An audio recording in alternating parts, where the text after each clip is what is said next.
Can you actually live on 15 bucks an hour in 2025? I'm not talking about splurging on avocado toast or a new iPhone. I mean just keeping the lights on, paying rent, and maybe having a little left for fun. Is $15 an hour survival money, or can you actually build a life on it? Today, I'm breaking down the real numbers, what life looks like for someone earning this wage and how people stretch every dollar. Stick with me till the end, because I've got a trick most people miss that could put a couple $100s back in your pocket without working extra hours. Before we dive in, can I ask you for one quick favor? If you like real, no-fluff breakdowns about money and how people actually live on it, hit that subscribe button. It helps small creators like me keep making videos like this, and it's completely free for you. All right, let's get into it. Part 1. The real numbers. Let's start with the basics. $15 an hour working full-time gives you about $600 a week, or around $2,400 a month before taxes. On paper, that doesn't look terrible. But then reality kicks in. Rent shows up like the villain in your favorite movie. Take someone like Sarah. She's a single graphic designer living in a mid-sized city. Her rent is $900. Utilities, groceries, phone, gas, it all adds up to about $600 more. And just like that, more than half her paycheck is gone. She's left with maybe $800 to cover everything else: clothes, repairs, the occasional night out, savings if she's lucky. It's doable, but it feels tight. Like skinny jeans after Thanksgiving tight. Part 2. City versus small town life. Now, if Sarah lived in New York or San Francisco, forget it. $15 an hour barely covers rent, and that's if she has 3 roommates and a very generous landlord. But in a smaller town, say Kansas or parts of Texas, that same $15 stretches way further.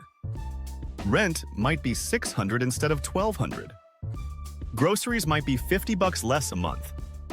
Suddenly you can breathe a little.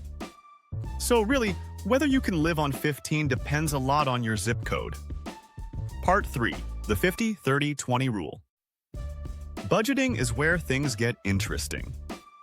A lot of people try the 50-30-20 rule. 50% for needs, 30% for wants, 20% for savings. But here's the reality check. On $15 an hour, savings often get squeezed out. You cover needs, you allow yourself a little fun, and by the time you look at that last category, savings, it's like, yeah, maybe next month.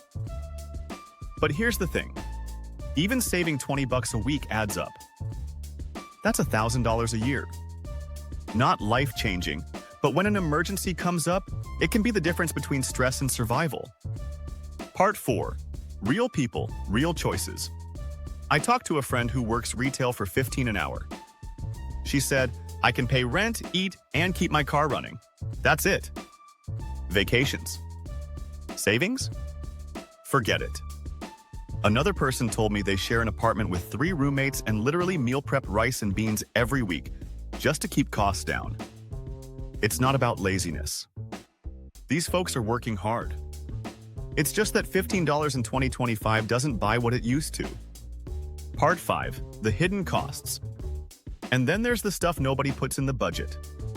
Medical bills. Car repairs. That random wedding invitation you didn't plan for. One unexpected expense can wipe out months of careful planning.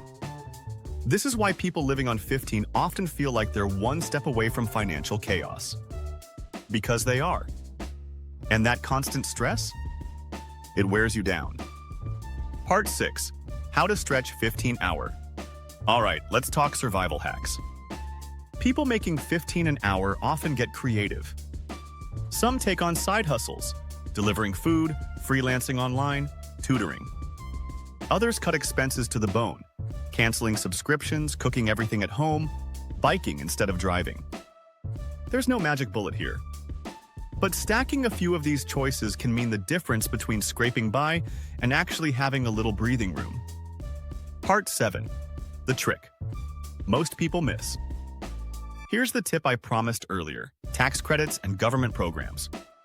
A lot of people working hourly jobs qualify for things like the Earned Income Tax Credit, food assistance, or healthcare subsidies, but they don't always use them. Claiming those benefits can literally put thousands back in your pocket over the year. It's not glamorous, but it's money you've earned, and it can make $15 an hour feel a little more livable. So, can you live on $15 an hour in 2025? Yes, but it's tight, and for many people it means sacrifices every single day. Your quality of life depends on where you live, how you budget, and what safety nets you can access. And hey, if you stuck with me till now, you're the kind of person I make these videos for. So hit subscribe, join the community, and let's keep this money conversation going. Thanks for watching, and I'll see you in the next one.